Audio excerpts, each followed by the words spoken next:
All right, I need you guys to listen to me carefully as I read these sentences that contain parenthetical information that is correctly set off using punctuation.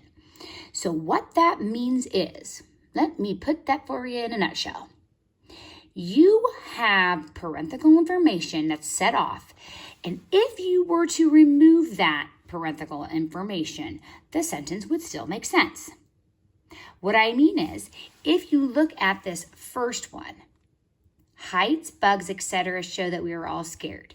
That is it. That is separated by 2 dashes, parenthetical information. So can we remove that and the sentence still makes sense?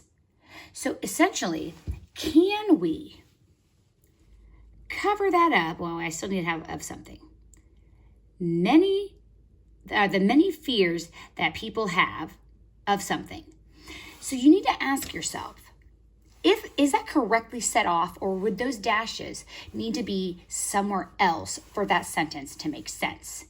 So the many fears that people have, heights, bugs, etc., show that we are all scared of something.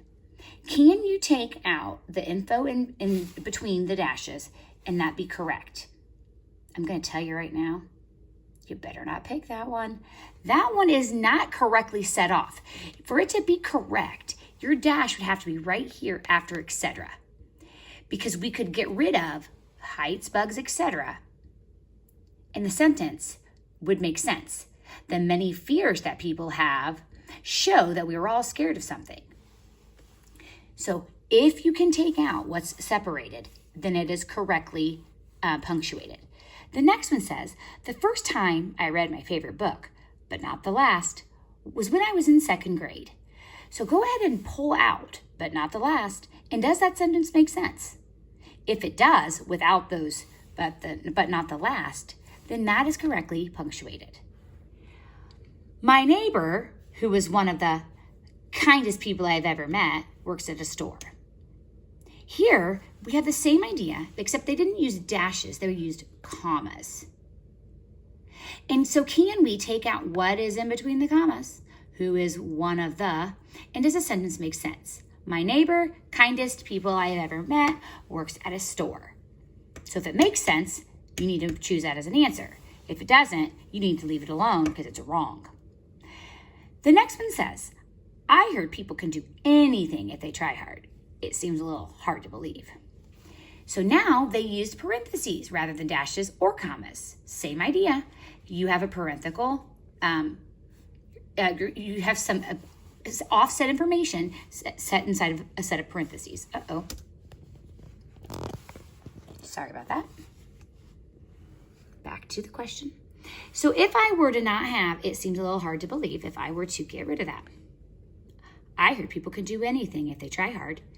Does that make sense with that information offset? It sounds great. It makes the sentence better, but it's not needed. He opened his fridge, which was full of bottles and veggies, and grabbed the milk. If I were to get rid of the offset information, he opened the fridge and grabbed the milk, is that correctly punctuated? They made their choice within a few minutes, a little too quickly, if you ask me. Most of the time you can hear correct versus incorrect by the way I read it. I have a hard time reading the ones that are wrong here. Okay, so offset information. They made their choice within a few minutes a little too quickly. So choose your answer for me, please. And we will talk about this after everybody has submitted them.